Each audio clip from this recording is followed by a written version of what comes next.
Hello दोस्तों, planet classes 2.0 में आपका स्वागत है। आज की इस वीडियो में हम पढ़ेंगे क्लास 10 का विज्ञान। और आपने अगर हमारा पहला वीडियो नहीं देखा है तो उसमें 1 से मैंने 47 तक क्वेश्चन ऑलरेडी करा रखा है, तो आप उसका डिस्क्रिप्शन में लिंक है, वहाँ से आप देख सकते हैं। चलिए, उसके बाद हम करेंगे आज 48 से, और उसमें मैंने बताया था 1 से 47 तक क्वेश्चन। तो आपका इसमें पहला क्वेश्चन है कि क्रायोलाइट अयस्क है, तो जो क्रायोलाइट है एल्युमिनियम का अयस्क होता है, तो ऑप्शन नंबर डी इसका 100% सही हो जाएगा। उसके बाद है क्वेश्चन नंबर 49, और क्वेश्चन नंबर 49 में पूछ रहा है कि पोटेशियम की परमाणु संख्या क्या होगी। देखिए, पोटेशियम को कैसे सूचित किया जाता है, और इसकी परमाणु संख्या की बात करें तो 19 होता है, तो इसका बिल्कुल सही हो जाएगा ऑप्शन नंबर, यहाँ पर सी हो जाएगा क्योंकि ये टाइपिंग मिस्टेक हुआ है, तो ऑप्शन नंबर सी हो जाएगा 19। उसके बाद है क्वेश्चन नंबर 50, और क्वेश्चन नंबर 50 में पूछ रहा है कि फार्मिक अम्ल का यूपीएसी नाम, मतलब फार्मिक अम्ल का यूपीएसी नाम क्या होता है। तो देखिए, इसका बिल्कुल से हो जाएगा आपका क्या होता है कि इसका मेथेनोइक अम्ल होता है। अगर फार्मिक अम्ल का यूपीएसी नाम पूछेगा तो मेथेनोइक अम्ल होगा। ऑप्शन नंबर सी इसका 100% सही हो जाएगा।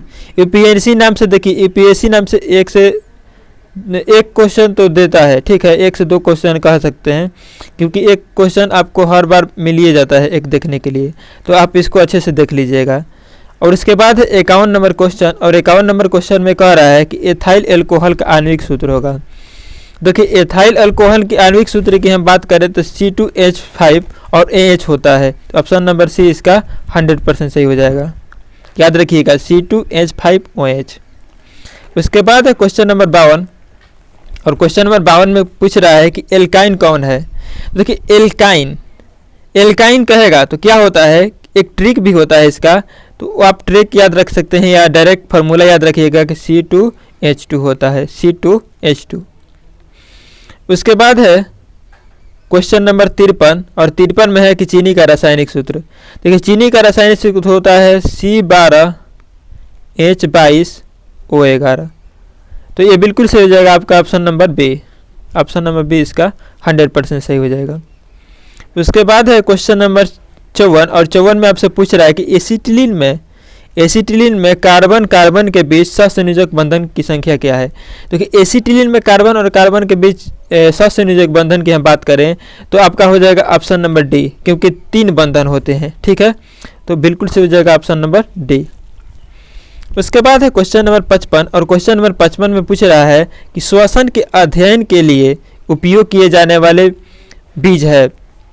देखिए, जो श्वसन के अध्ययन के लिए उपयोग किया जाता है वो जो बीज होता है मटर का होता है, तो इसमें मटर तो नहीं दिया है, अंकुरित मटर हो जाएगा, तो ऑप्शन नंबर इसका बी हो जाएगा, अंकुरित बीज, बिल्कुल से हो जाएगा ऑप्शन नंबर बी। उसके बाद है क्वेश्चन नंबर 56, और क्वेश्चन नंबर 56 में आपका पूछ रहा है कि मानव वृक्क किस प्रकार की एक हिस्सा है। तो जो मानव वृक्क है उत्सर्जन की एक हिस्सा है, तो ऑप्शन नंबर सी इसका 100% सही हो जाएगा। उसके बाद है क्वेश्चन नंबर 57, और क्वेश्चन नंबर 57 में पूछ रहा है कि पौधे में जाइलम निम्नलिखित में किस परिवहन के लिए जिम्मेदार है। तो देखिए, जो जाइलम होता है, तो जो जाइलम होता है क्या करता है कि पानियों का इधर से उधर करना, पानी को क्या करता है कि इधर से इधर भेजता है, तो बिल्कुल से हो जाएगा आपका पानी, ऑप्शन नंबर ए। उसके बाद है क्वेश्चन नंबर 58, और क्वेश्चन नंबर 58 में पूछ रहा है कि श्वसन के दौरान कौन सी गैस निकलती है। देखिए, हम श्वसन लेते हैं तो ऑक्सीजन लेते हैं, ठीक है, और जब हम छोड़ते हैं तो क्या छोड़ते हैं, कार्बन डाइऑक्साइड, और कार्बन डाइऑक्साइड का सूत्र क्या होता है, CO2, तो CO2 कहाँ पर है, ऑप्शन नंबर ए इसका 100% सही हो जाएगा। उसके बाद है क्वेश्चन नंबर 59, और क्वेश्चन नंबर 59 में पूछ रहा है फलों को पकाने को निम्न में किससे नियंत्रित किया जाता है। देखिए, फल पकाने वाला जो पूछेगा क्या होता है, तो फल पकाने वाला एथिलीन होता है, और एथिलीन का सूत्र आप कमेंट में हमें बताइएगा कि एथिलीन का सूत्र क्या होता है, तो ऑप्शन नंबर सी इसका 100% सही हो जाएगा। उसके बाद है क्वेश्चन नंबर 60, और क्वेश्चन नंबर 60 में पूछ रहा है कि न्यूरॉन का वह हिस्सा जहां जानकारी हासिल की जाती है क्या होता है।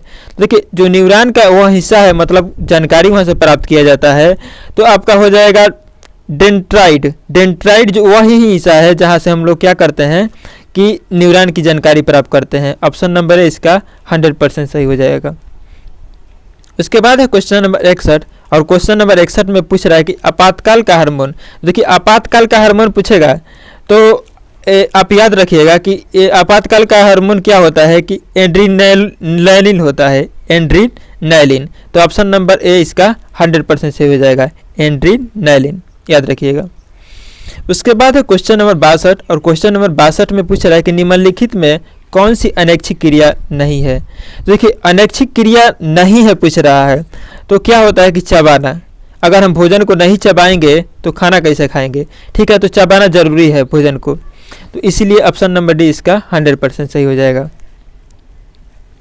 उसके बाद है क्वेश्चन नंबर 63 और क्वेश्चन नंबर 63 में पूछ रहा है मानव में गर्भधारण करने की अवधि होती है। मान लो औरतें जो होती है क्या होता है कि गर्भधारण की उन लोगों की अवधि कितनी होती है वही इसमें बताना है। तो देखिए अवधि जो होती है क्या होता है कि 270 दिन होता है, 270 दिन। इस बार 9 महीना कहा जाता है तो 270 दिन अगर दिन में डिवाइड कीजिएगा तो हो जाएगा। तो आपका ऑप्शन नंबर ए 100% सही हो जाएगा। उसके बाद क्वेश्चन नंबर 64 है गंगा एक्शन प्लान कब शुरू हुआ। तो जो गंगा एक्शन प्लान है ये इसको 1985 में शुरू किया गया था। ऑप्शन नंबर बी इसका 100% सही हो जाएगा।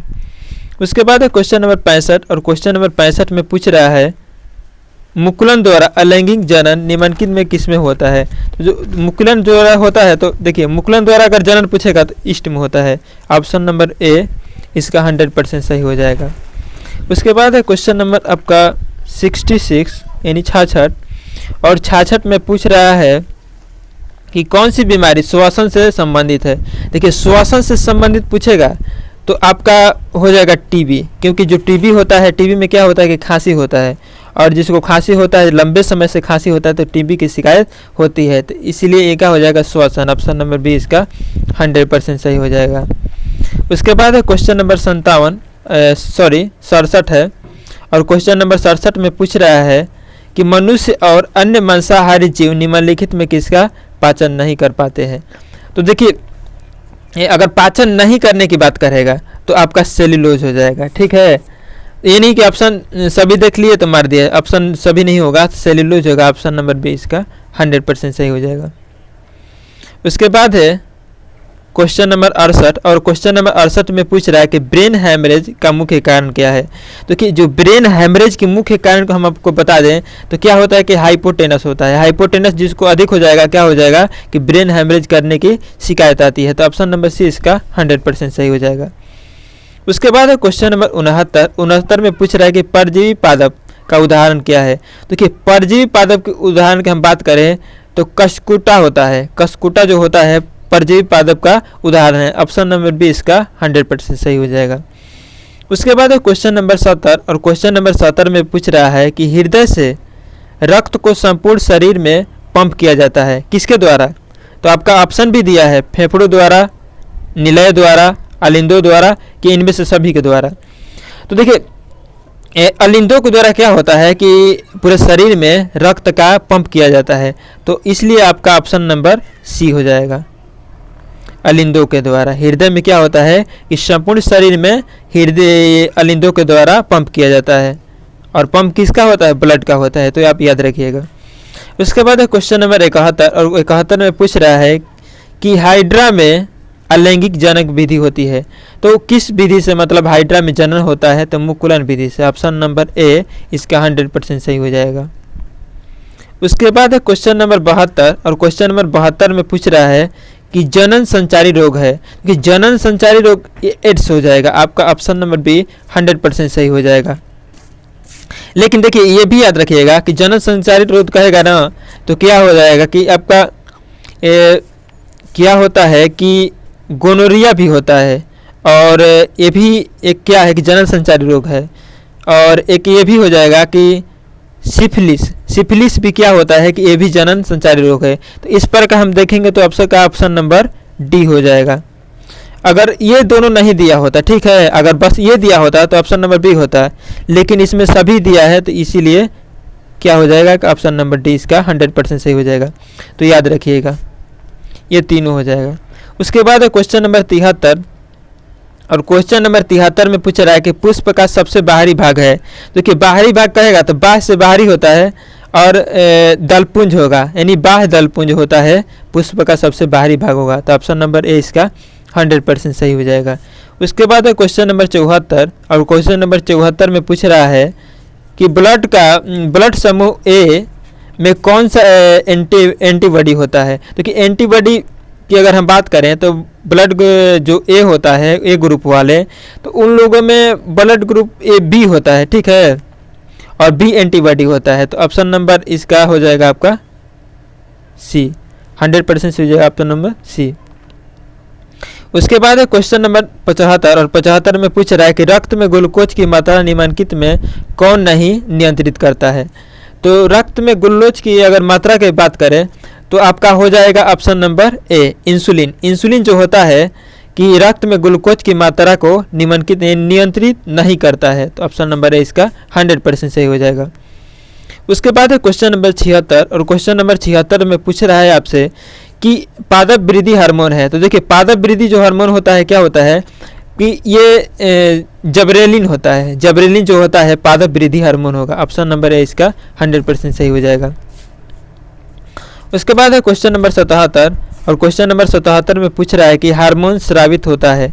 तो देखिए जो हार्मोन होता है हमेशा स्रावित करता रहता है, लेकिन कहाँ पर करता है, तो स्रावित ग्रंथि में। स्रावित ग्रंथि से क्या होता है कि हार्मोन स्रावित होता रहता है। तो ऑप्शन नंबर ए इसका 100% सही हो जाएगा। उसके बाद क्वेश्चन नंबर 78 है, और क्वेश्चन नंबर 78 में आपसे पूछा जा रहा है कि मनुष्य के मुख्य गुहा में कितने जोड़े लार ग्रंथि पाई जाती है। देखिए मुख्य गुहा में पूछेगा तो आपका ऑप्शन नंबर सी हो जाएगा 3, क्योंकि मुख्य गुहा में 3 जोड़े लार ग्रंथि पाया जाता है। तो ऑप्शन नंबर सी इसका 100% सही हो जाएगा। उसके बाद क्वेश्चन नंबर 79, और 79 में पूछ रहे हैं आपसे कि एंड्रोजेम। एंड्रोजेम मतलब क्या है। देखिए एंड्रोजेम जो होता है मेल हार्मोन होता है। एंड्रोजन क्या होता है, मेल हार्मोन होता है। और आपका होमवर्क रहेगा कि फीमेल हार्मोन का नाम बताइए। देखिए आप फीमेल हार्मोन का नाम बताइएगा, ये तो रहा मेल, और फीमेल हार्मोन का आप नाम बताइएगा। चलिए उसके बाद क्वेश्चन नंबर 80, और क्वेश्चन नंबर 80 में पूछ रहा है कि मटर को अपने प्रयोग में किसने किया। तो मतलब क्या होता है कि मटर को अपने प्रयोग के लिए किसने चुना था। एक वैज्ञानिक थे जिन्होंने क्या किया कि मटर को अपने प्रयोग के लिए चुने, तो उसका क्या नाम है। आप अगर पढ़िएगा साइंस को अच्छे से तो उसमें दिया गया है, और उसका चित्र भी बनाया गया है। तो ये मेंडल थे जिन्होंने क्या किया कि मटर को अपने प्रयोग के लिए चुना था। ऑप्शन नंबर है इसका 100% सही हो जाएगा। और ये क्वेश्चन काफ़ी महत्वपूर्ण थे, और आप अगर वो हमारा पहला वीडियो नहीं देखा है तो क्या करिए कि डिस्क्रिप्शन में लिंक वहाँ से आप देख सकते हैं। तो चलिए इसमें इतना ही क्वेश्चन था, और इसके नेक्स्ट पार्ट ज़रूर जल्दी ही अपलोड कर दूंगा मैं। तो चलिए धन्यवाद।